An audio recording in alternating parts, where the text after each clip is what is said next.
Welcome to Garden of Glory.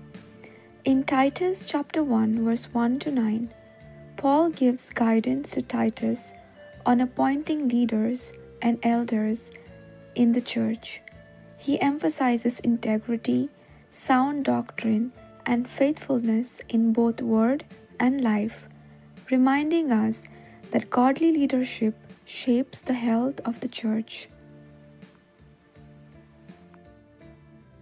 तिताक पावलुचें पत्र 1:1-9 नोमान हांव Paulo देवाचो सेवक आनी जेजू क्रिस्ताचो धर्मदूत आमच्या एकाच भावार्थांत म्हज्या खोर्या पुता तिताक देवा बापाची आनी आमच्या सोडवणारा जेजू क्रिस्ताची दयाळाय आनी शांती मागता. आपणे विंचून काडलोल्यांक भावार्थाक ओडून हाडूंक देवान म्हाका नेमला. तांकां हांवें खोरे भोगतीक पावयता त्या स्वताची वळख दिवची म्हूण ताणें म्हाका धाडला.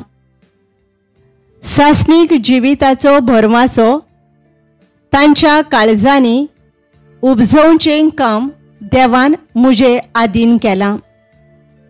देव केन्नाच कोणाक फटयना, तर ताणें काळाचे सुरवेक थावन हें जिवीत भासायल्लें.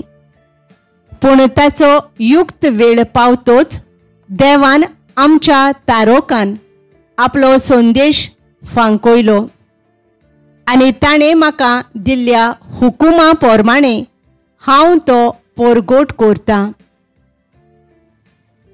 पवित्र सोबेच्या जाणट्यांक गरजेचे गुण तुका क्रेतांत पाटीन दवरूंक कारण हें थंय जें कितें अपुरतें उरलां तें तुवें पुरतें करचें आनी दर एका नोगरांत तुवें जाणटे नेमचे. हांवें तुका सांगलां तें मनांत धर. दर एक जाणटो गुन्यांव नासलेलो जावचो आनी ताका एकूच पोतीन आसची. ताची भुरगीं जावंक जाय भावार्थी आनी ती पांपरेल ओ आवय बापायचें आयकोनांत म्हूण कोणेंच तांचेर दाद दिवंक जायना तसलीं. जो कोण धर्माध्यक्ष तो देवाचो कारबारी म्हणटोच गुन्यांवा मेकळो जावंक जाय.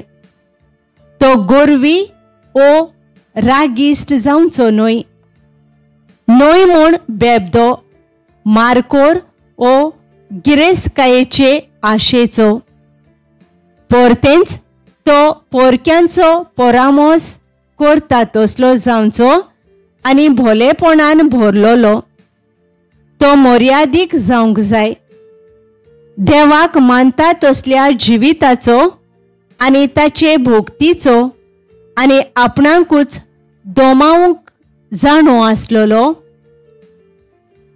शास्त्रा प्रमाणें भावार्थाचो निरोप घोट सांबाळता तसलो तो जावंक जाय. अशें तो ओपूट सारकी शिकोवन दिवन हेरांक उपदेसूंक शकतलो आनी तिचेर आड उलयतल्यां कडेन विवादूंक जाणो जातलो. Paul stresses that elders must be blameless, faithful to their family, and self-controlled. They must be devoted to God's word, able to teach sound doctrine, and capable of refuting false teaching. This passage shows that leadership in the church is not about position or power, but about character, wisdom, and a heart fully committed to God. Faithful leaders guide God's people in truth and serve as examples of godly living. Let us pray. Heavenly Father, thank you for calling leaders to shepherd your church with integrity and faithfulness. Raise up men and women who are blameless, wise, and devoted to your word. May their lives inspire others to follow you, and may your truth be upheld in every congregation. In Jesus' name, amen. Thank you for joining us on the Garden of Glory. If this message blessed you, please like, share, and subscribe. Dear Barenkoro.